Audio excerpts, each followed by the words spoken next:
Yayato Abomono. Petit Pays est l'invité exceptionnel et il dit tout. Comment se porte et se comporte la chanson camerounaise au Cameroun et à l'étranger. Autopsie de la musique Made in Cameroun, enquête choc. Jours et nuits, nous avons suivi un groupe de musique avant et pendant leur prestation dans un cabaret. Au nom de la musique, document inédit à suivre dans Backstage. Un téléspectateur nous parle de sa chanson préférée dans le Yamo. Notre chef Mapan, Kopo, rend hommage à Petit Pays. Yayato à tous. Yayato à tous, nous allons à la rencontre d'un prestigieux invité. Et là, je pèse mes mots, prestigieux invité. D'ici là, je vous laisse avec cette immersion dans le monde de la nuit et de la musique. Nous avons suivi pour vous, des jours durant, un orchestre musicalement vôtre. C'est ce document signé Alain Nagui et Sono, Ginette Bibon, Jacques Ekwa, Christian Boadier et Alain Bell Single.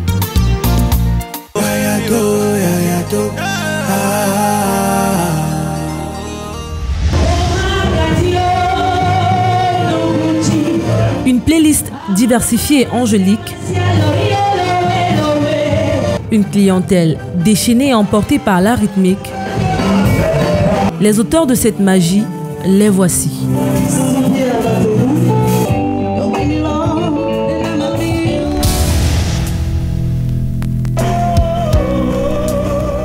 Le chef d'orchestre et sa team font rêver leur public 4 fois par semaine, une bande qui existe depuis 2015. Quand j'arrive, l'équipe jouait essentiellement en piano et en basse. Bon, quand j'arrive, je fais donc monter l'équipe pour qu'on devienne un orchestre complet. Ces derniers s'y adonnent avec beaucoup de passion et d'enthousiasme. Cet enthousiasme-là, il le communique au public. Il est trempé après un passage parce qu'il dégage, il donne tout ce qu'il a. Et ça donne aussi envie à celui qui est en face de se lever et de vivre la musique. Mais pour arriver à méduiser et dompter tous ces gens-là, il faut, en plus de la passion, des heures et des heures de travail personnel et collectif. Comment se prépare-t-il dans l'ombre pour produire tant de lumière, des répétitions à la prestation? Nous vous amenons dans les secrets du jour et de la nuit de leur univers enchanté.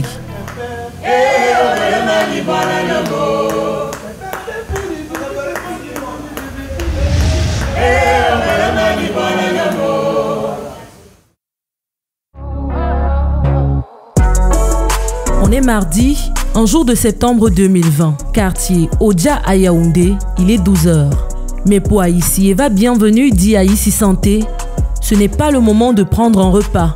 Et midi, je sais pas, c'est le réveil. Cet ange de nuit dort tard, à force de distiller de belles mélodies avec son orchestre, un réveil marqué par différents rituels. La prière d'abord et puis je me brosse les dents. J'ai mon petit livre de prière là et j'ai la Bible dans mon téléphone, donc finalement ça se passe ici. Après 15 minutes de méditation et de prière, il va prendre ensuite son bain. En passant, il nous donne le planning de préparation du travail du groupe. Ça commence dès lundi en fait, c'est-à-dire faire un topo de ce qui est passé dans la semaine, ce qui a marché, ce qui n'a pas marché et qu'est-ce que les clients demandent en termes de playlist. Et puis maintenant, on fait une programmation pour la répétition le mardi. Il nous dévoile aussi quelques secrets propres à lui. Quand on finit de faire cette playlist le lundi matin, je passe beaucoup de temps en écoute. J'écoute beaucoup les chansons qui vont venir et puis je fais des grilles pour préparer la séance parce qu'il faut quand même toujours qu'il y ait un conducteur.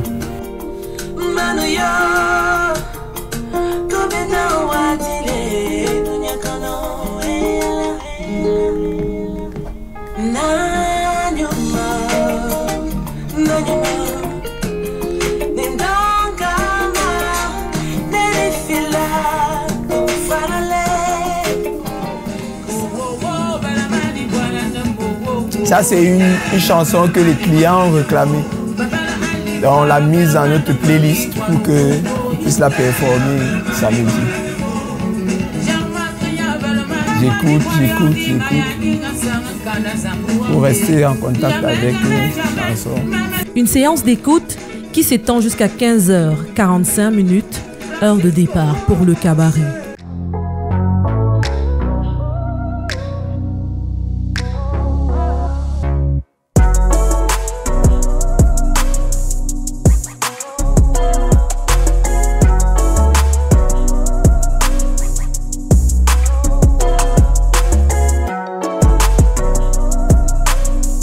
Sur la route vers sa destination, le chef d'orchestre ne pense qu'à la répétition de son groupe. Il en profite d'ailleurs pour envoyer des messages à ces derniers. 15h53, arrivé sur les lieux. Karel Césaire, l'une des chanteuses, se pointe au même moment que lui. Diverses séquences vont meubler le rendez-vous. Déploiement du matériel. Là, nous sommes en train de faire la mise en place de la répétition. Vocalise, test, micro. Et écoute de Péché d'amour, titre de Catino, une commande du public qui fera la part belle pendant cette séance de répétition.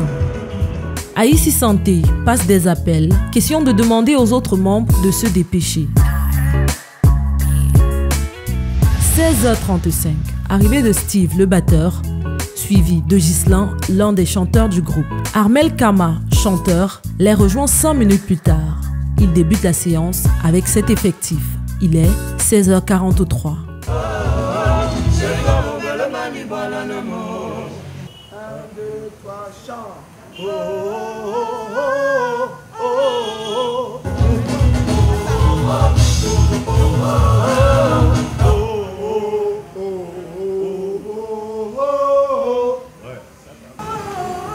Nadous, chanteuse, retrouve le reste des membres un peu plus tard et se lance dans le bain.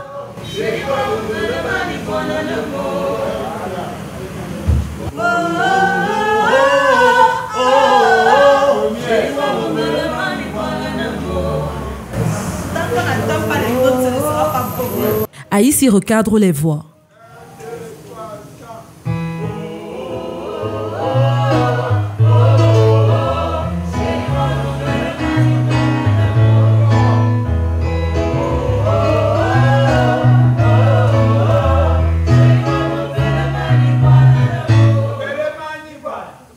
Au fur et à mesure, chacun commence à trouver sa voix. 1, 2, 3, chant.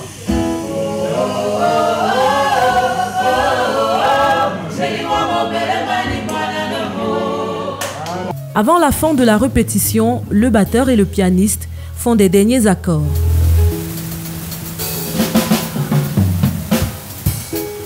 En harmonie de fin, ça donne ceci.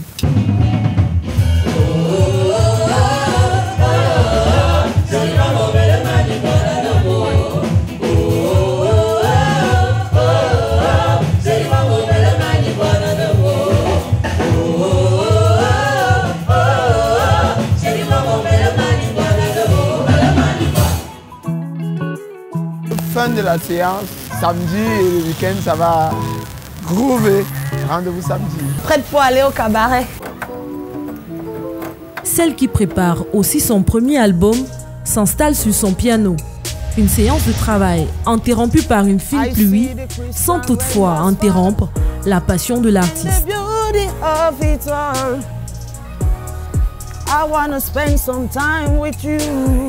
Mes habits. J'enlève ça avec tout l'amour du monde. Un verre d'eau et c'est reparti pour 1h30 de répétition. Je bois un peu d'eau, s'il vous plaît. C'est très important. Donc, voilà, on va faire un petit son. I've been alone with you inside my mind. And in your dreams I've kissed your lips 1,000 times. I sometimes see you pass outside my door. Hello.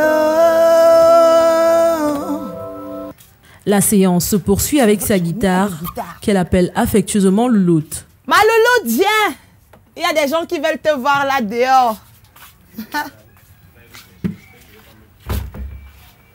Tu dis bonsoir au tonton, là, ils veulent te voir. Oh là là, j'adore cette fille. Tous les amours faibles, comme tu pensais déjà, m'avoir fait trop de mal. Tes parties sont plus revenues, croyant que je n'allais plus souffrir. Notre artiste est aussi fan de dessins animés. De temps en temps, elle jette un regard à la télévision avec joie. Mais malgré sa joie de vivre, Karel ne cesse de penser à sa maman qui a quitté ce monde 4 mois plus tôt. C'était son soutien, son rocher, et elle le demeure toujours. La femme, c'est mon premier salaire, c'est elle qui devait manger ça. Parce que c'est la femme qui m'a encouragée dans la musique. Mon père disait souvent qu'il ne veut pas qu'un de ses enfants fasse la musique parce qu'il connaît ce qu'il a subi. C'est la femme qui m'a encouragée. C'est elle qui m'accompagnait partout. Hey, mon Dieu. Et continue, c'est que là où tu es, tu m'accompagnes. Chanter adoucit sa douleur et lui donne de la bonne humeur. Fin de la séance. Attends, comme tu connais. 20h16, c'est le départ. Comme une étoile filante, car elle brille de 1000 feux.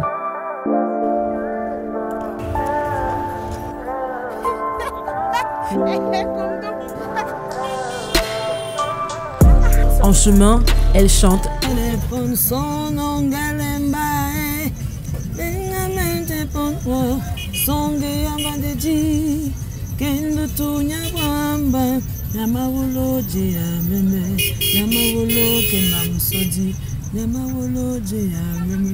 30 minutes plus tard, notre chanteuse est au cabaret.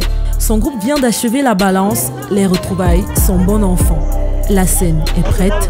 Les acteurs aussi, tout comme le public. Place à la musique.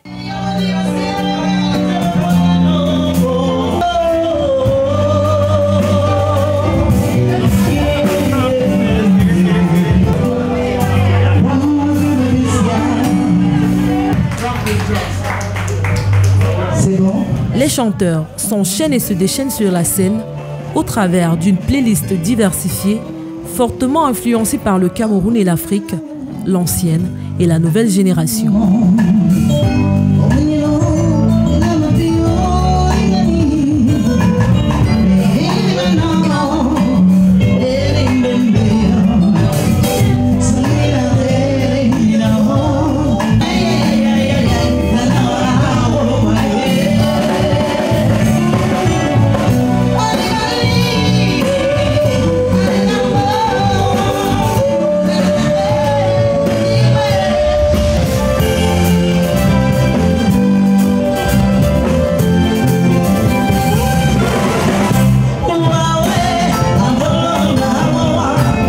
Question d'oublier les musiques chrétiennes.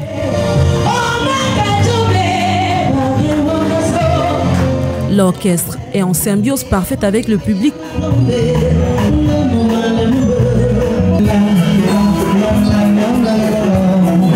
Ils dansent.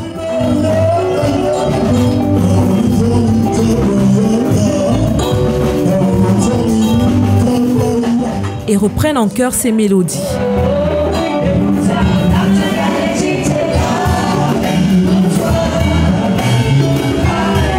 Motivation acharnée malgré une coupure momentanée de l'électricité à 22h57. C'est Karel qui est sur scène, elle déchire.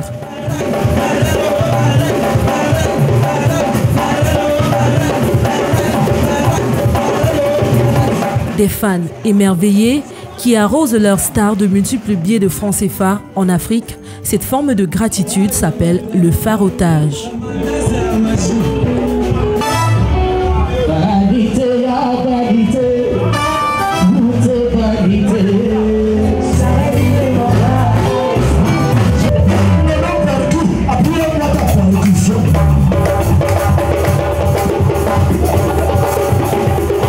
De 21h à 3h du matin, soit 5 heures de show, le Châtel Zik a donc semé de belles mélodies dans le cœur et distillé de jolis rythmes dans les esprits des spectateurs ce samedi-là. Encore une belle découverte des étoiles qui font briller la nuit et chasser l'ennui par de magnifiques mélodies. Vive la musique.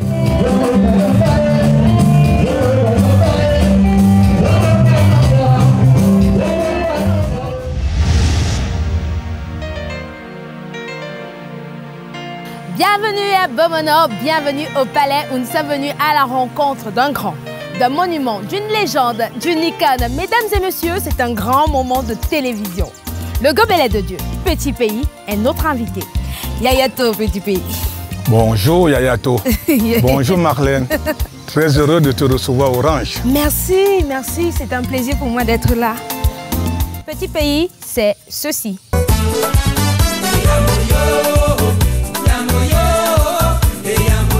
Petit Pays, c'est aussi ceci.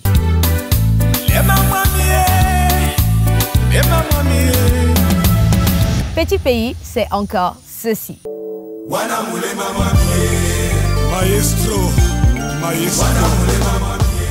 Alors, tout commence le 5 juin 1967, où vous venez au monde à Douala. Et votre maman vous donne le magnifique nom de Mundi Adolphe Claude Alexandre. Je ne me trompe pas. Justement, si on parlait de votre maman, où est-elle, où vit-elle, comment va-t-elle? Partout, les gens ont ajouté Alexandre. D'accord. Moi, c'est Mundi Adolphe Claude. D'accord. Oui. Elle est allée en mariage, où elle m'a eu. Et après quelques temps, elle a choisi vivre chez son papa. Et elle y est toujours, à Bonedjan. Ok, d'accord. Vous avez une très belle relation, il faut le dire. Oui, oui, on est complices.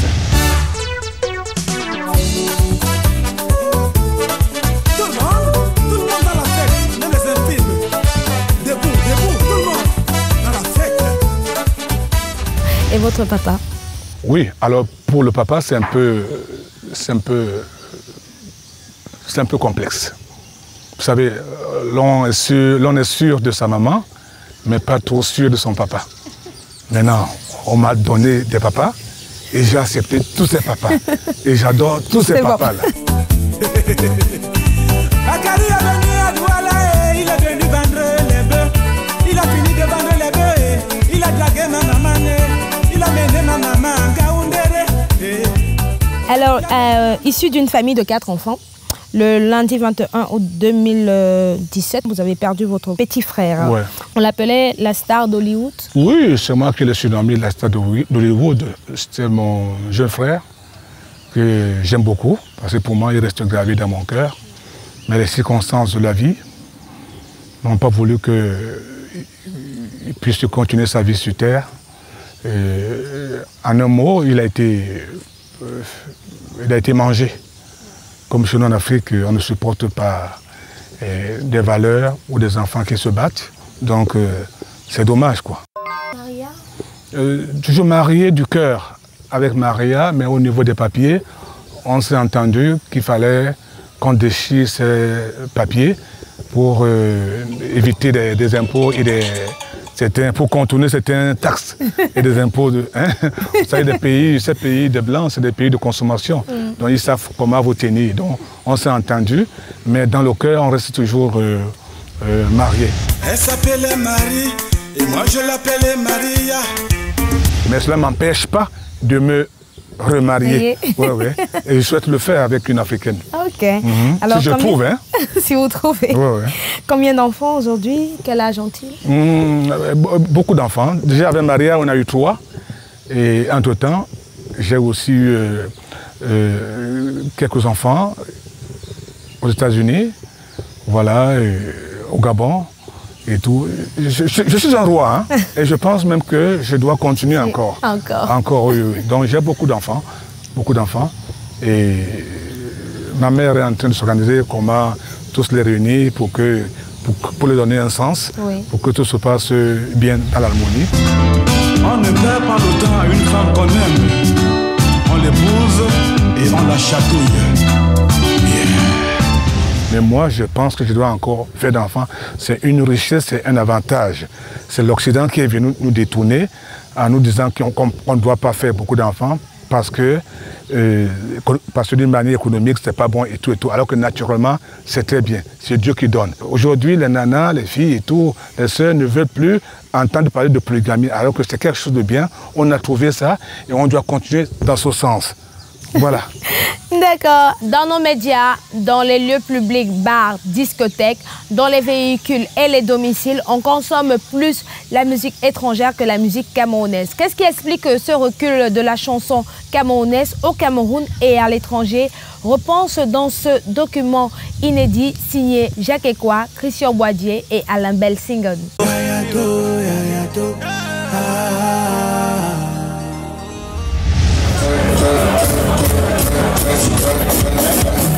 Cameroun, Yaoundé by night. Ça vibre dans les moindres coins chauds de la capitale pour le bonheur des noctambules fêtards.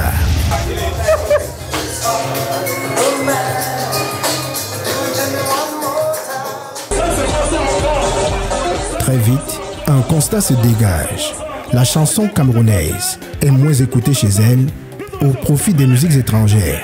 Ce penchant pour ces musiques venues d'ailleurs est aussi flagrant dans l'organisation des grands spectacles, les médias, les taxis et même les débits de boissons, les playlists de nos smartphones.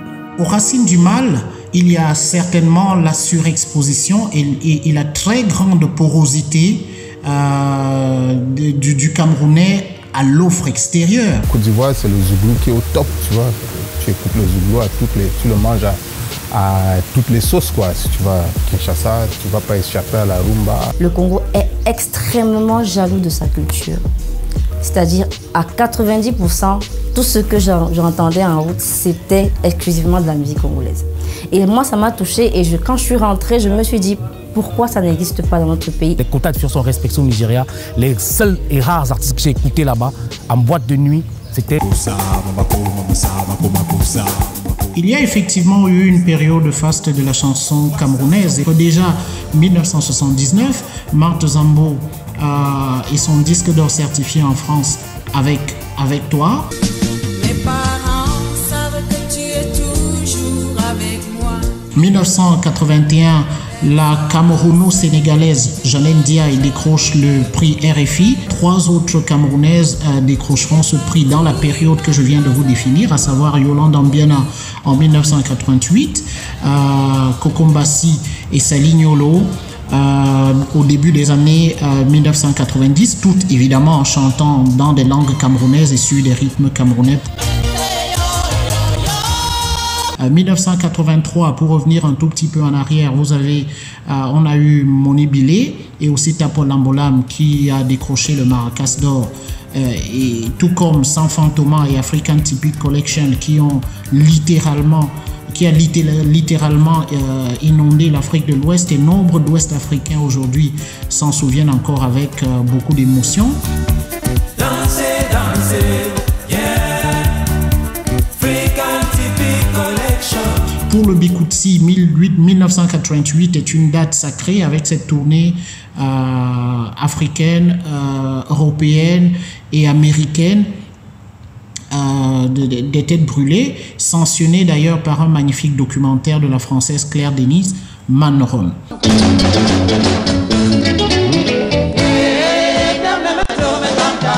Ah, quelle est révolue la belle époque où la musique camerounaise a connu ses jours de gloire. Des tubes made in Cameroun, résonnés à l'étranger, les artistes décrochaient des récompenses. Décennie 1990-2000, Henri Dikongue, les Zangalewa. Certains acteurs de ce secteur, un chef d'orchestre, un opérateur culturel, une chanteuse professionnelle, un manager d'artistes. Il n'y a pas déjà une industrie musicale réelle au Cameroun. Elle n'existe pas. C'est le moyen de bord. On s'en fout si aujourd'hui est bon et demain c'est une déception. Un problème de consommation et un problème de promotion. Et quand je dis promotion, ça touche tout le monde, tous les secteurs, c'est-à-dire les communicateurs, les promoteurs, les artistes eux-mêmes. Ce qui se passe avec la musique au Cameroun et à l'image de ce qui se passe avec la société camerounaise. Il y a une négation globale généralisée de ce qui est camerounais. Il y a une espèce de désappropriation de notre culture. Aujourd'hui, on se vante de ne pas aimer ce qui est camerounais. Vous comprendrez donc que ça commence à être... C'est quelque chose de dramatique. Dans la mesure où vous avez des citoyens qui se vantent de ne pas aimer leur drapeau, qui se vantent de ne pas aimer leur pays, qui se vantent de ne pas aimer le pays en général. Et les artistes aussi, au fil des temps, ont commencé à moins aimer ce qui serait de leur terroir, pensant que, comme on dit, l'herbe est plus verte ailleurs. Alors, puisque les gens semblent aimer ce qui vient d'ailleurs, faisons ce qui vient d'ailleurs. Les productions musicales ont commencé à décroître lorsqu'il y a eu moins de rigueur dans l'enregistrement des disques.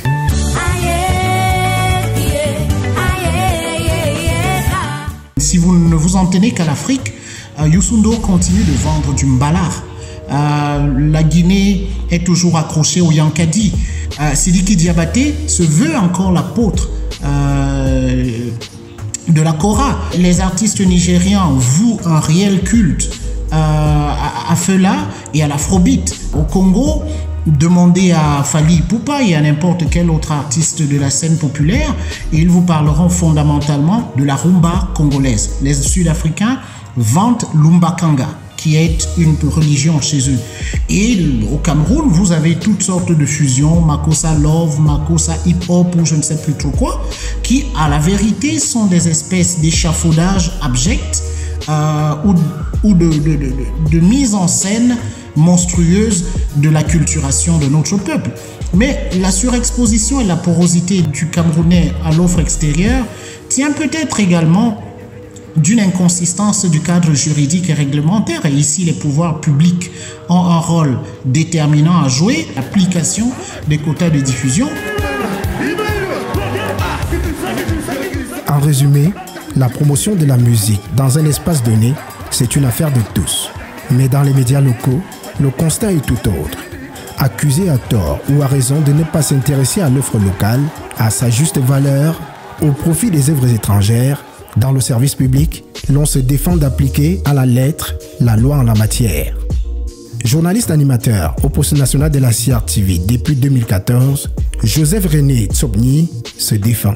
C'est la loi 158/2000 du 3 avril 2000. C'est une loi effectivement qui impose à tous les médias, aussi bien publics que privés, de jouer 60% de chansons camerounaises dans les espaces dédiés.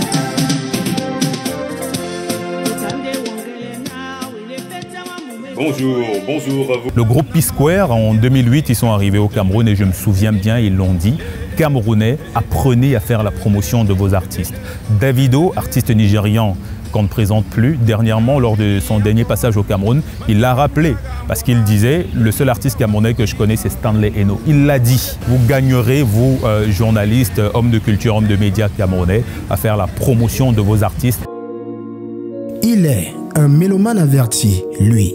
Opérateur culturel et directeur artistique de l'association Scène des Bennes, Guimard Tony Mefeu et le musicien Serge Mabouma, chef d'orchestre du groupe Makaz, lauréat du prix découverte RFI 2001, ont la nostalgie de ce qui se faisait à une époque antérieure, pas si lointaine, tout en identifiant clairement la source du mal. Faire un disque, c'était un véritable investissement, quoi. Parce que souvent, il fallait aller enregistrer en Europe. Donc le choix des projets était beaucoup plus exigeant qu'aujourd'hui. La deuxième étape, c'était que pour être diffusé au poste national, vous aviez des gens qui étaient excessivement exigeants. Ça s'est gâté avec le hit parade de Saint-Lazare à Mougou. J'assume ce que je suis en train de dire. En ce temps-là, plus qu'aujourd'hui, c'est ça qui est la vérité. La radio ne ment pas. Avant cette période-là, il y avait un nivellement, c'est-à-dire que les musiques, il fallait avoir de la valeur pour être promu. Quand ce hit parade arrive et quand ce monsieur commence son émission, il devient le gourou de la musique au Cameroun. C'est Saint-Lazare à Mougou qui dit qui est bon, qui n'est pas bon. Parce que les gens ont une belle excuse, c'est ce que le public aime. Non, le public ne peut pas aimer quelque chose qu'il ne connaît pas. C'est vous qui mettez à disposition du public des projets et il les aime ou il ne les aime pas. Mais vous n'allez pas dire c'est ça que le public aime. Les artistes, eux, ils n'ont pas de responsabilité. Les artistes, eux, ils créent. Maintenant, c'est les diffuseurs qui ont la responsabilité de ce qu'ils mettent à la disposition du public. Il se trouve que les journalistes ont été remplacés par des animateurs radio qui eux-mêmes n'avaient pas nécessairement la culture de la chose culturelle. Il y a des radios où les mecs qui parlent de musique tous les jours, mais ils ne savent rien de la musique. Aujourd'hui, si tu fais une musique élaborée, tu es un has-been. Aujourd'hui, on te dira que la société d'aujourd'hui veut des musiques comme celle dont on fait la promo aujourd'hui.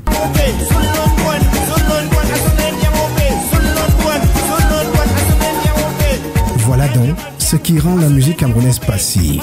Mais tout à côté, d'autres suspects sont formellement identifiés. Les discothèques et autres, qui malheureusement ne font plus de travail de recherche. Un DJ à la base, c'est quelqu'un qui recherche. C'est quelqu'un qui recherche, c'est quelqu'un qui crée des tendances, c'est quelqu'un qui part prendre des œuvres que parfois on ne connaît même pas.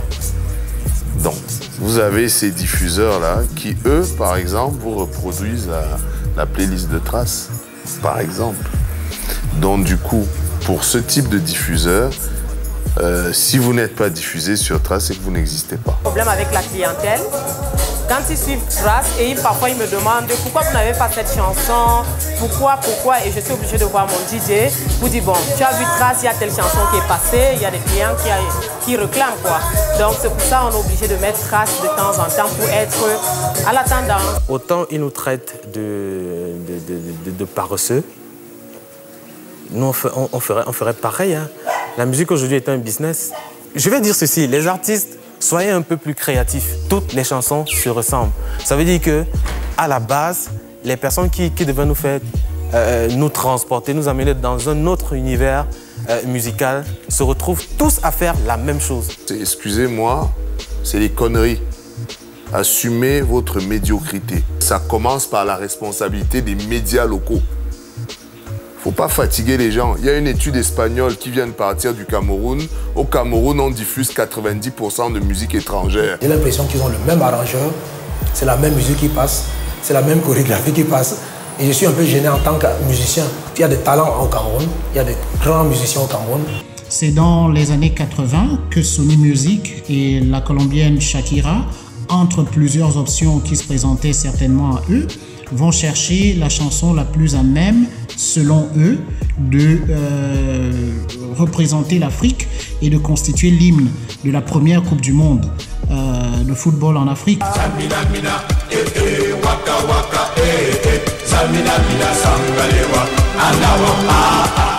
C'est dans Soul Makossa que le rappeur Booba va trouver les référents.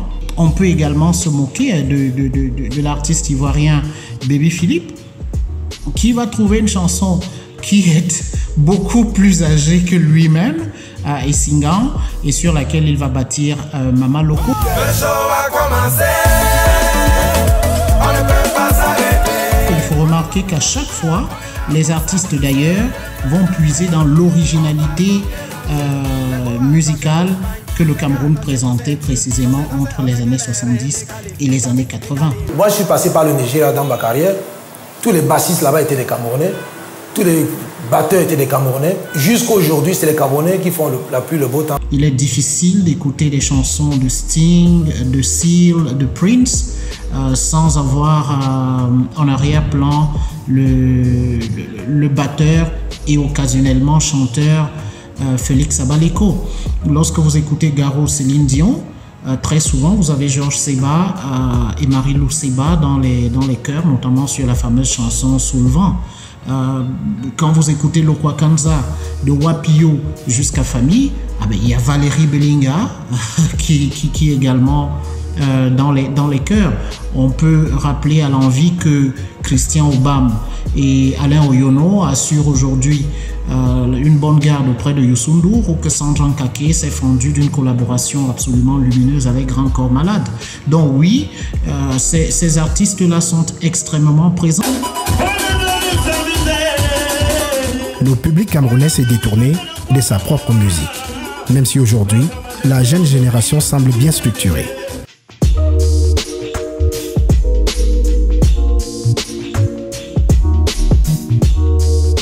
Elle est l'une des figures de la communication digitale au Cameroun. Le Camerounais de cette génération, on aime tout ce qui est, on va dire un peu tous en dessous de la ceinture.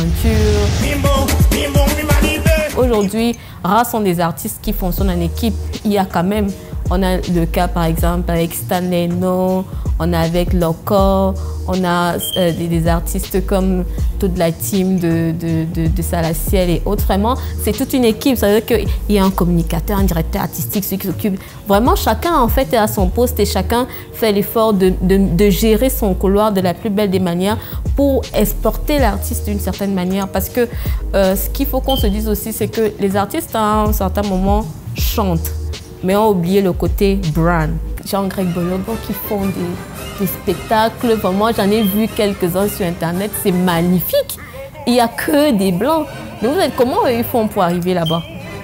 Comment est-ce qu'ils font? C'est la question.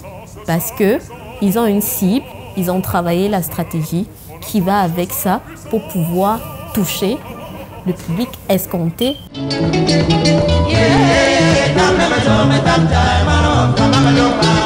La musique camerounaise doit résonner à nouveau avec son authenticité dans le concert mondial et surtout, elle doit être plus jouée chez elle. Apprenons à diffuser camerounais les contenus. Les contenus ne manquent pas. C'est vrai que on est à l'ère du fast-food musique, c'est du consommable, jetable, mais tout n'est pas mauvais. Dans l'avion qui me ramène au Cameroun, mon casque crache exclusivement des chansons camerounaises, tellement j'ai hâte de retrouver le pays après que les Congolais m'aient saoulé littéralement de leur musique pendant plusieurs mois. La plus grosse image qui vous accueille à l'entrée du Cameroun, à l'aéroport de Douala, c'est Fally Ipupa. C'est le Cameroun. Il y a plein d'artistes qui font de très belles choses ici, mais ce n'est pas dans le courant à la mode. Mais il faut que la mode passe. Et Dieu merci, elle est en train de passer. Demandez aux artistes de se mettre à l'école de la musique. Parce que moi, Joseph René Tsobni, par pur nationalisme, vous n'allez pas m'obliger, moi, à jouer une chanson que je considère comme, permettez l'expression, du pipi de chat. Non, je ne jouerai pas cette chanson, tout simplement parce que vous êtes Camerounais et qu'au nom du sacro-saint principe de la promotion des cultures et des musiques locales, je dois absolument jouer votre musique. Vous verrez cette musique sur mon antenne, jamais. Sarkozy, Castro, Adonai, bienvenue. Yeah. It's off for the money about come my way. Go. On ne devrait normalement pas payer pour jouer des chansons. On a besoin que ça brille davantage au niveau peut-être des promoteurs qui essaient de nous exporter pour que ça permette que la culture camerounaise soit internationale. Maintenant, localement, c'est juste une histoire de consommation et vraiment aimer notre culture. Il faut créer un équilibre qui va permettre que toutes les musiques au Cameroun puissent avoir un moyen de s'exprimer. Que chacun joue son rôle dans la perspective de permettre de camerouniser nos goûts. Est-ce qu'on écoute? Est-ce qu'on ambiance? Est-ce qu'on recasse-casse comme les gens disent? Qu'est-ce qu'on fait exactement? Maintenant, pour l'équipe des artistes, quelle est la vision que vous avez eue ou que vous avez pour votre artiste? Et puis maintenant, à nous-mêmes, chers consommateurs, c'est vraiment, faisons au moins l'effort pour ceux qui ont une certaine force dans l'univers de l'industrie musicale, comme les DJ par exemple. Il y a quelques jours, j'étais dans un espace de divertissement et puis sur un mix d'un DJ, il y a à peine 2 minutes de musique camerounaise. Ça m'a choqué. Entre naïveté et laxisme institutionnel, le Camerounais s'est laissé aller dans l'effervescence des années mondialisantes à la conviction que l'ouverture était synonyme de renoncement total de soi. La fascination avec laquelle les Camerounais évoquent l'île de Gorée au Sénégal contraste avec la méconnaissance et le mépris, on peut dire, du port négrier de Bimbia dans le sud-ouest du Cameroun. Eh bien, la musique n'a pas échappé à ce processus d'automutilation. Si l'on retient dans la jeune génération n'importe quel artiste originaire de Douala et que l'on lui demande la différence entre le bolobo, le sewe, le ngoso, l'ambasbe et le makossa, si vous prenez dans le Grand Sud, dans la nouvelle génération, n'importe quel artiste à qui vous demandez les variations rythmiques qui existent entre le bol, les nyingue, les lacs, les lones, le bikutsi, eh bien, vous allez tomber des nues face au degré de vacuité intellectuelle de certains de nos chansonniers. À partir du moment où vous ne savez pas qui vous êtes et que vous consommez tout ce qui vient d'autrui, même si cela est de qualité inférieure à ce que vous êtes capable, vous, de produire, évidemment, vous devenez une prostituée. Et c'est la triste situation dans laquelle se trouve la chanson camerounaise aujourd'hui. Il faut donc impérativement donner un coup de balai au laxisme meurtrier qui mine le secteur pour à nouveau faire rayonner la musique camerounaise sur le plan local et international et pouvoir jouer la partition définitive. L'optimisme est de mise. Le Cameroun est un pays magnifique, culturellement riche. Il faut lutter pour la culture de son pays. Aidez-nous les artistes à pouvoir arriver dans vos cœurs, arriver dans vos maisons. Et nous les artistes composons, écrivons nos chansons en pensant Cameroun. Que les gouvernants vraiment essayent d'apporter un plus à tous ces artistes-là. Arrêtez de racketter les artistes, jouez de la musique camerounaise à 80 ou 80%. Accorder les guitares, faire ses gammes, jouer toutes des partitions. Musiciens, chanteurs, décideurs, managers, communicateurs ont la solution pour une musique camerounaise qui enchante. Alors, Petit Pays, selon vous, pourquoi la musique camerounaise aujourd'hui n'est plus assez consommée au Cameroun, chez nous et même à l'étranger? C'est à cause du complexe. Tous les pays du monde ont compris qu'il fallait valoriser leur culture, leur musique. Seul le Cameroun a ces problèmes-là. Moi, je suis Petit Pays parce que, étant tout petit, j'écoutais que la musique de nos frères, les Tala, les Brian et Kambi, les aînés, ils sont nombreux, les Toto, le Bikutsi, j'écoutais, Jean Bikoko, j'écoutais un peu de tout, et ça fait en moi un homme. Aujourd'hui, j'ai une identité. Vous voyez tous nos jeunes qui font un peu de la musique étrangère, là. Vous ne les verrez pas aller s'exprimer au Nigeria, comme il se doit. Tu vois un peu. Mais ils nous étouffent ici avec cette photocopie de la musique extérieure. Allez donc vous imposer, comme vous avez choisi les imiter. C'est pas mauvais, c'est pas mal et tout, c'est un raccourci. Mais allez alors vous concurrencer avec les Nigériens chez eux. Mais ils n'y vont pas. Ils sont restés là en train de nous fatiguer. C'est pour ça qu'il faut qu'il y ait ce genre de choses. On peut écouter rien que nos musiques.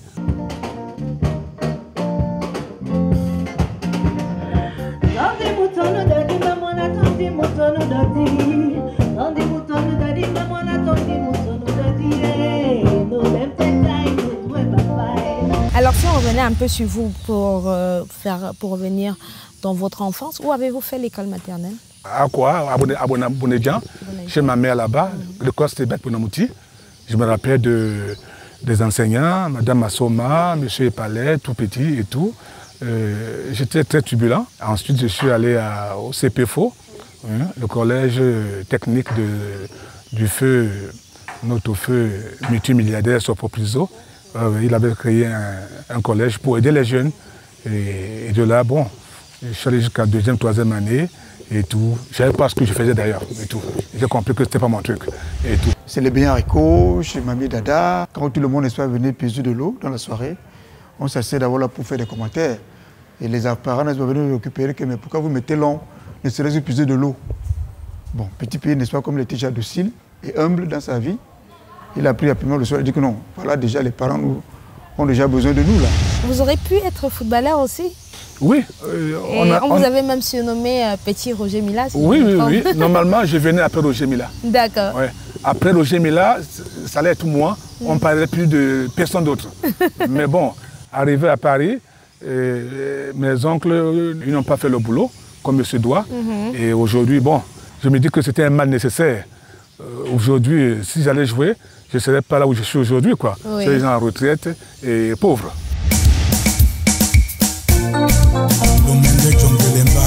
Je suis donc allé en France et tout. C'était pour le foot, en fait. Et aussi la musique. Arrivé là-bas, j'ai rencontré un grand frère du quartier qu'on appelle Eya Bekwedi, qui m'a offert ma chance. Il m'a offert ma chance. Sa femme ne voulait pas qu'il me produise, mais lui, il avait cette force. Et il y avait Toto Guillaume qui était là pour les arrangements. Il m'a fait aussi, il nous a fait marcher comme il était très capricieux à l'époque. Il nous a tout dérangé. Étant le capitaine, talentueux et tout, ça maturait comme ça et tout. Tout le monde subissait. Il fallait passer par là. Il fallait passer par là. Il m'a formé également et tout. Et moi, je savais que j'étais sur une route où je devais continuer. Ouais. Malgré tout ce dont j'ai rencontré, moi, j'étais en train de passer. Et tout. Mais eux ne savaient pas ça. Moi, j'étais en train de passer. Après ça, j'ai rencontré Aladi Touré, avec qui j'ai fait un album seulement. Après, je n'ai pas continué. J'ai demandé à me libérer parce que j'avais une mission devant. Après, j'ai rencontré une boîte française, Milan, qui a produit l'album, qui m'a propulsé dans le monde entier. L'album Ça ne va pas. Et Yamoyo, qui m'a permis d'être connu hors du Cameroun.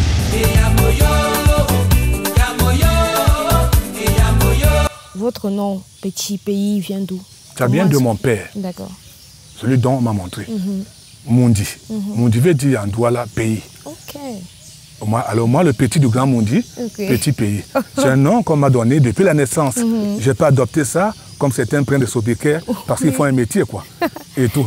C'est pour ça qu'ils sont différemment. Et il m'a accordé cette grâce-là, l'Éternel, qui nous a tous créés et qui a accordé à chacun sa grâce. Oui. Ouais. Tout simplement. Beaucoup ont la grâce, mais sans effort, sans boulot, ils n'évoluent pas. En 1988, ancien Parigote. Trouver la vie. En 1992, les morts ne sont pas morts.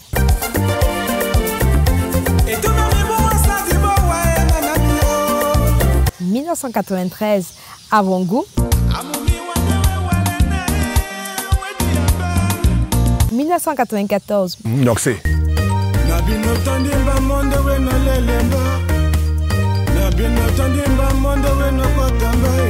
À 1995, le quota.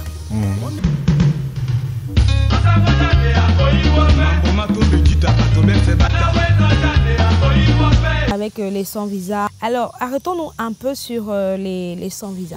C'est toute une école. Dans les années 88-9 et tout, quand j'ai sorti mon premier album, je n'avais pas encore mes papiers, c'est-à-dire la carte de séjour de 1 an, quoi. Oui. Je n'avais pas encore ça. À l'époque, Solo Mouna faisait fureur ici. Moi, j'ai sorti l'album Ça fait mal, qui a marché aussi. Mais je ne peux pas venir en promotion parce qu'à l'époque, Elvis Kemayo présentait Télé Podium et c'était la mode. Moi, je n'ai pas pu venir parce que je n'avais pas de papier. Je suis venu après quand j'ai fait Salam Alaikum.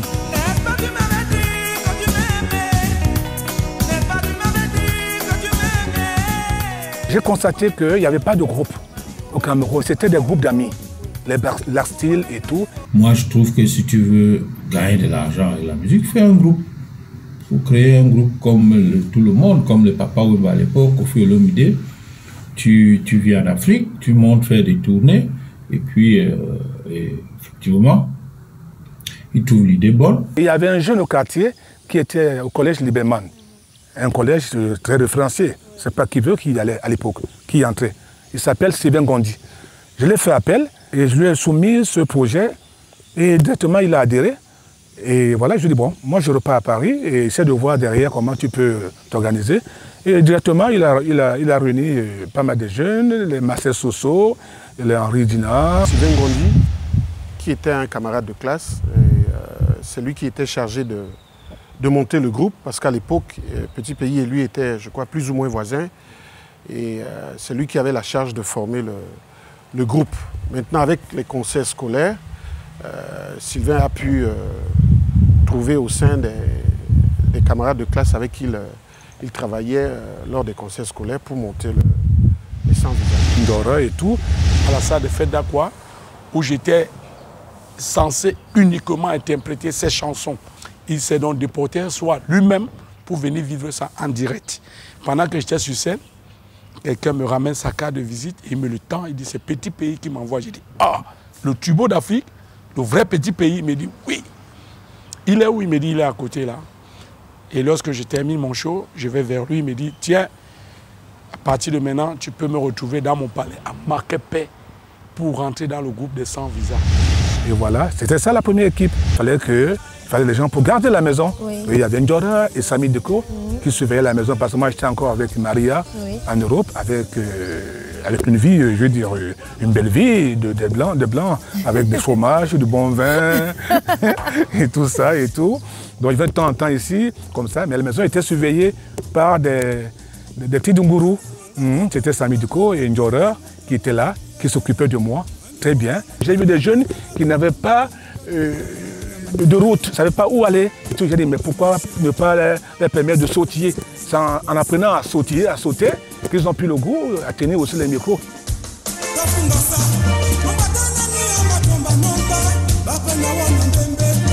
Sylvain m'avait dit que parmi les deux, il y en a un qui n'est pas bien et qui risque même, qui est même prêt à vendre sa maman pour le succès. Je dis non, chef, toi aussi, sois un peu souple et tout. Et voilà. Et je n'ai pas cru en lui. Et par la suite, on a compris qu'il y avait un petit trait dans le groupe, que c'est eux qui faisaient la force de Petit Pays, que c'est eux qui écrivaient des chansons. Mais on voit aujourd'hui que ce n'est pas vrai. Donc ils ont menti le peuple pendant longtemps et les gens les ont suivis.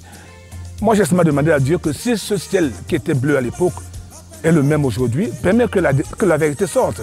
Si c'est moi qui ai mal fait, d'offrir à boire, à manger, à nourrir les enfants qui n'ont pas où dormir ou de quoi vivre. Et tout, si j'ai mal fait, montre la vérité. Pendant que lui était à Paris, Sami est allé, il a pris une bouteille de champagne, il a placé ça au marché noir. Et lorsque le père revient, il demande, mais écoute, Taïga, c'est toi le patron de la maison, où est passé la bouteille de champagne? Il dit, papa, c'est Sami. Il dit, mais Sami a osé prendre ma bouteille de champagne. Tu étais où? Non, pas ça, ce que tu nous avais laissé était fini. Et c'est comme ça qu'il appelle Sami, il tapote un peu. Sami dit, mais c'est la galère, on ne pouvait plus résister. Donc après il a dit, ok, ça va. Le Djabel Mboutougou, il te permet d'avoir 1 ou 2 ou 3 succès pour t'exposer et pour montrer aux gens, en fait, après que c'est un tonneau vide. Vous voyez un peu, donc c'est un peu le cas. Il y en a qui ont trahi, et il y en a qui sont encore là. Tu vois un peu, non? Ah oui. Tous ces jeunes, beaucoup ont trahi, les Philippe Miloko, tout ça, ils ont trahi. Et tout. Les Paquito, ils ont trahi. Et tout. Ils sont nombreux qui n'arrivent pas à émerger parce qu'ils ont trahi tout simplement. Et la trahison, le Seigneur ne supporte pas ça parce que lui-même, il est victime de ça. Tous ceux qui n'ont pas trahi sont là, les Zibis, ils émergent, ils sont nombreux là qui émergent, les mathématiques, les Pierroba. Auquel je suis le plus fier, c'est Zibi de Yaoundé. Les 100 visas. En 1996, classe FM, qui détient à ce jour le record, avec plus de 50 000 exemplaires vendus le jour de sa sortie.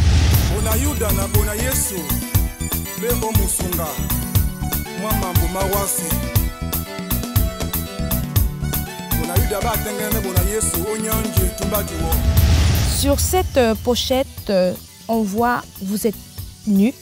D'où vous vient l'inspiration? C'est vrai que ma mère m'avait reproché cela.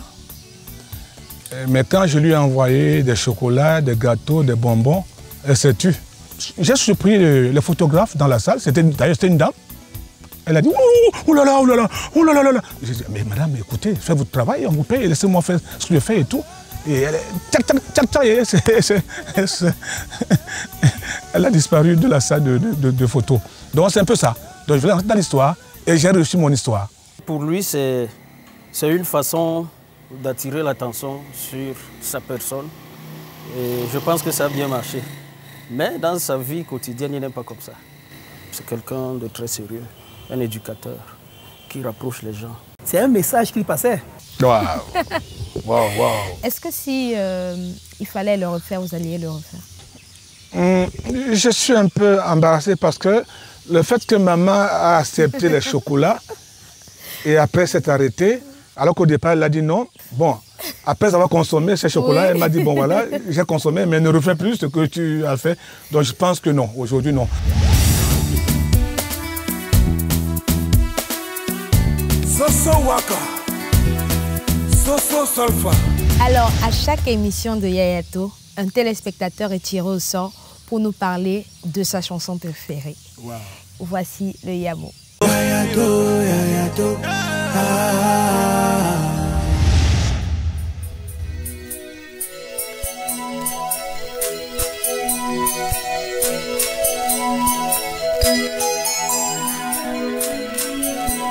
Ma chanson préférée, Moyamo, c'est ça.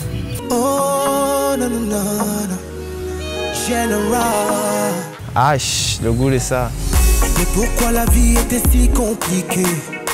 Je découvre Salaciel en 2016, ça se passe ici. En 2017, toi et moi. Qu'est-ce qui n'a pas marché? Toujours en 2017, là, il sort la chanson Toujours. Toujours en 2017, le gars nous fera la chanson Fab Polo. Toujours en 2017, le gars est Fégon, hein, comme ma tante Fénégon. Il sort La Femme de Magalé. En 2018, Salaciel est Fégon comme une poule de fer. Toup, il sort One by One. Toup, il sort Weekend. Toup, Uni des Kiss. Toup, Sans Complexe. Featuring Magasco. Toup, il sort la chanson comme ça. Fait Daphné. H, la belle Daphné. Belle comme Beyoncé. Ah, voilà, Beyoncé. Beyoncé qui a écouté mon artiste Salaciel et qui l'a invité dans son projet The Gift. C'était l'année dernière, en 2019. Mon Salaciel national devient international. H, le goût de ça. Mais où moi, le chef bandit, je meurs alors. Où Salaciel m'a tué, ça avait la chanson Anita. Mais pourquoi la vie était si compliquée? Sorti en 2019. Anita, H, le goût de ça. Anita, mon amour d'enfance. J'aime cette chanson. Je l'écoute partout et à toute heure. Je dors avec cette chanson. Pas de sexe avant le mariage. Quand je go au marché me ravitailler, c'est avec Anita. Quand je rentre du marché, je barque moi avec mon Anita. Je sais pas jusqu'à la gare. T'es qu'Anita, elle est partie et elle m'a laissé. Mais ce qui est marrant, c'est que si elle revient, je vais toujours l'accepter. T'es qu'Anita, Anita. One day you go baby, après quelques années, je me dis, comment oh, Anita n'est plus la même. Ah, je Anita de Salaciel jusqu'à je suis même devenu fan numéro 1 de Salaciel. Jusqu'à je sais que son nom complet est Salaciel Livenja Besson. Je sais que ma star Salaciel est née à Tico, 6e d'une famille de 9 enfants. Ses parents sont tous deux pasteurs. Amen. On m'a aussi dit qu'en 2005, mon Salaciel a eu son baccalauréat scientifique. Il a même réussi au concours de la faculté de médecine de Yaoundé. Donc mon Salaciel a failli être docteur. Il a seulement abandonné ça pour faire de la musique. Et en 2013, mon Salaciel fonde le label Alpha Beta Records. Record. En 2019, Salaciel de Anita remporte le Canal d'Or, le meilleur artiste masculin, un Balafon Music Award et le prix des meilleurs artistes masculins. Afrique centrale aux Afrima Music Awards. Et moi, Salaciel, je te décerne le prix des meilleures chansons de tout le temps. Anita, t'aimes comme les clients aiment les saucisses, mais noyaux. Anita, H, le goût des chats. Chanson préférée de tout votre répertoire? C'est Loba. En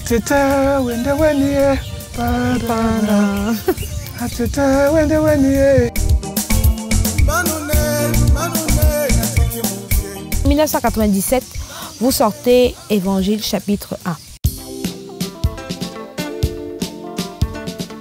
J'ai été vendu aux enchères dans mon pays. Toujours en 1997, vous sortez Évangile chapitre 2.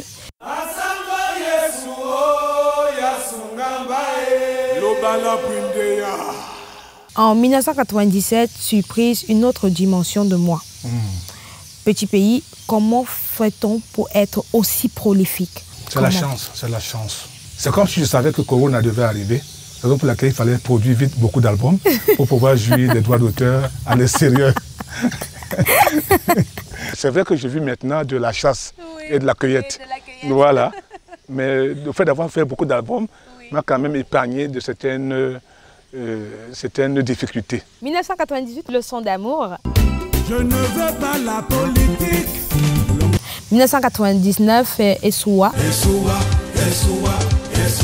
Et la même année, Coup d'État produit par JPS Production. Ouais. Aujourd'hui, qui n'est plus. Une pensée pour lui? On a eu beaucoup d'échauffement, lui et moi. Mais il m'aimait beaucoup au fond de lui. Ça m'a fait très mal, le fait qu'il soit parti brusquement comme ça. Le Dieu de petits pays. Il y a pas match en 2001. 2002, Maestro avec les Sans Visa, produit par JPS également.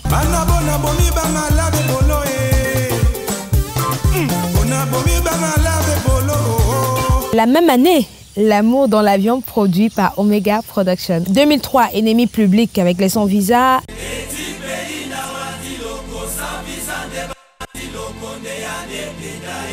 La même année, Dieu le Père.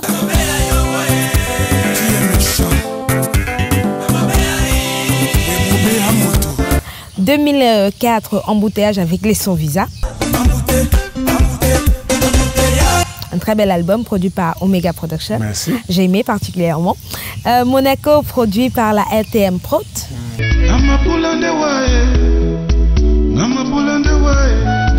Alors, et Camofoc, on est en 2006.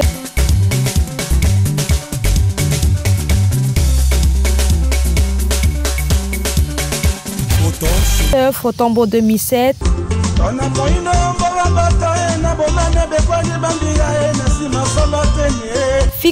Fico en 2009.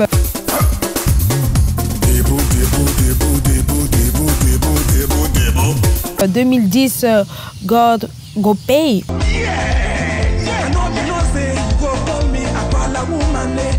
2011, Gagné.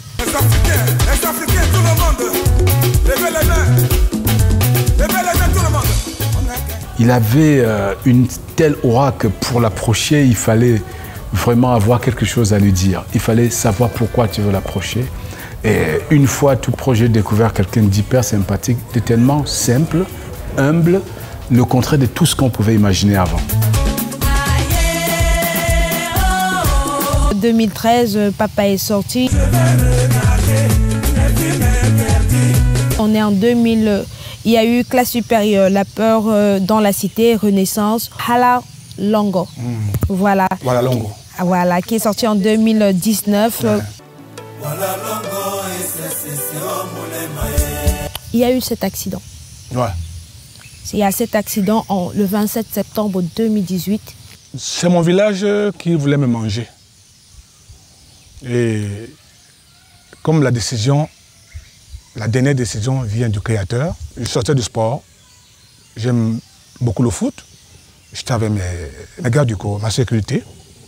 Et comme habituellement, les motoboys sont souvent perméables et légers, toutes ces forces de mal les pénètrent facilement pour opérer. Ils se débrouillent pour avoir le gagne-pain. Donc on se sert d'eux comme des cobayes, facilement comme ça et tout. Il faudrait que tous ces benskinners, motoboys là, il faut que tous ces jeunes gens-là aient un peu une vie spirituelle pour se protéger un peu, parce qu'on se sert d'eux comme des cobayes, des esprits entrent en eux pour aller détruire certaines valeurs. Donc c'est un peu ça et tout. Donc il a été habité d'un mauvais esprit pour me foudroyer et voilà. D'aucuns ont dit que non, j'ai été frappé parce que j'ai arraché la femme de quelqu'un et tout, ainsi de suite. Même mes proches, de rumeurs, même les proches l'ont dit. Dieu merci, je ne suis pas allé au coma, parce qu'il fallait sauver le motoboy que les gens voulaient brûler. Quand j'ai entendu qu'apporter de l'essence, qu'on le brûle, j'ai dit non. J'ai dit, Jimmy, laissez-le, il n'y est pour rien. Ça ne vient pas de lui. Donc on traversait à pied, au rond-point Petit Pays à Makepe. Et tout. Donc on voulait me tuer dans mon rond-point même. Les choses de la vie. 8 mois après, où j'ai commencé peut-être à poser le pied, pas moyen, et tout, c'est le pus, c'est de l'eau, machin, tout. Je suis allé maintenant, obligé d'aller en France et tout. Et là-bas, on constate qu'on m'a mis un fer d'occasion. Pourtant, j'ai mis trop de moyens. Un fer d'occasion, pas de vis, ni rien.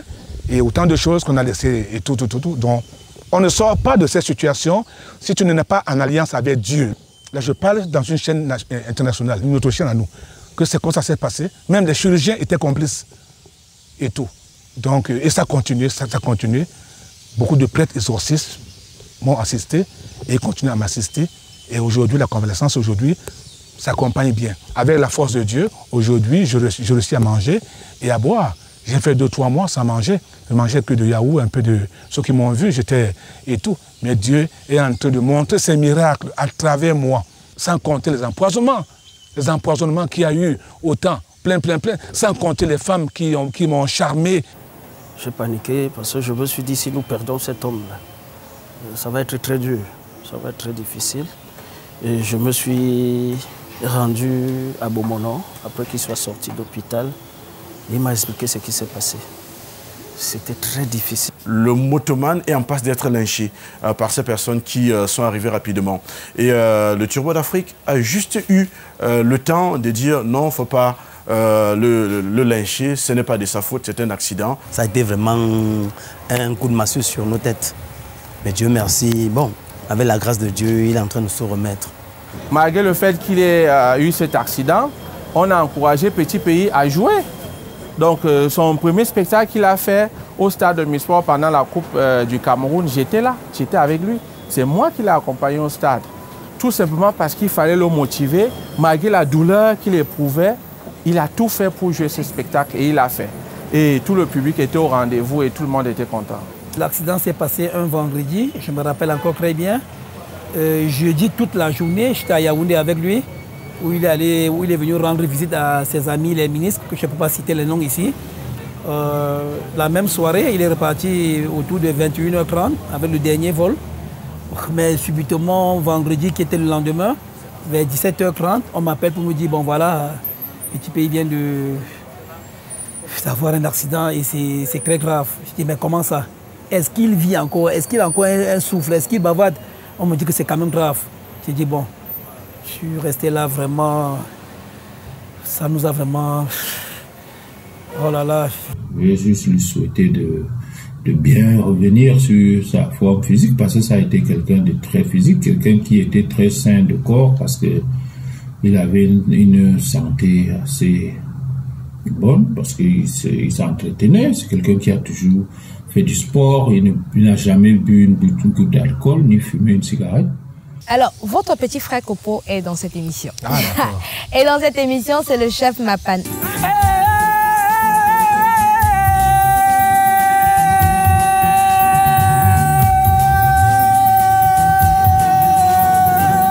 Je ne fais pas la politique, coup de tête. On m'a dit que... Et si Dodi?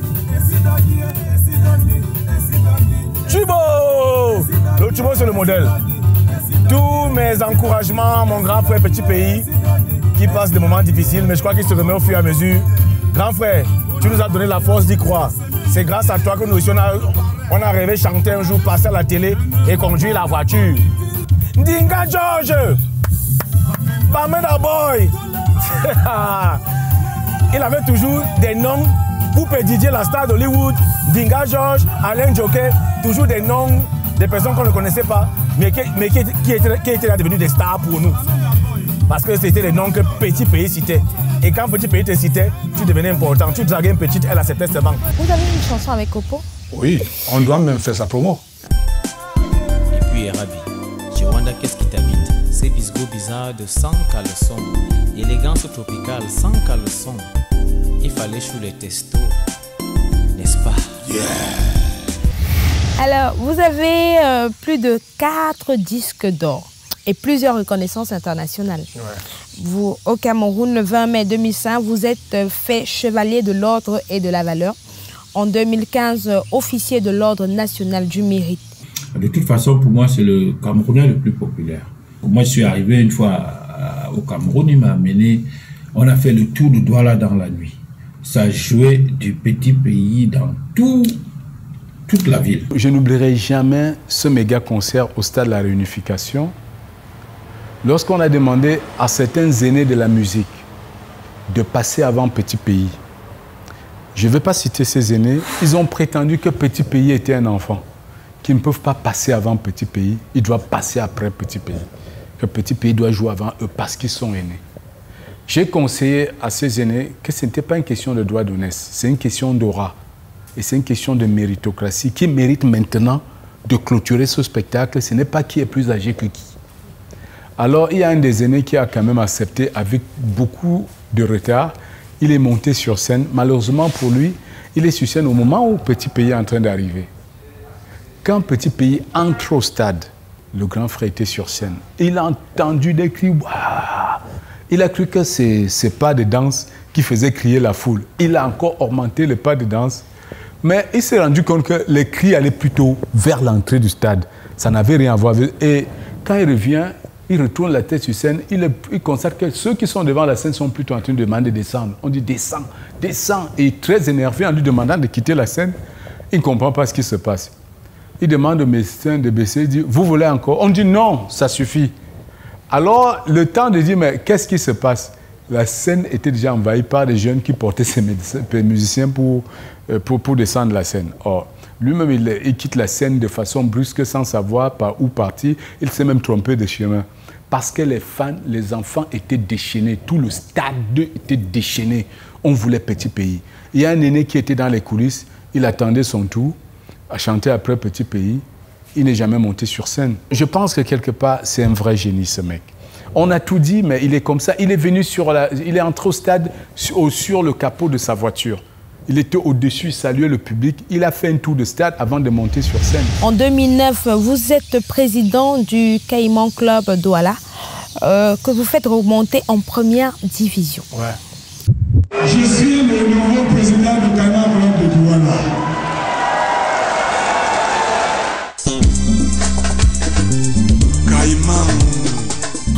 Mais en décembre 2010, vous quittez la présidence. Pourquoi? On m'a chassé. Comment ça?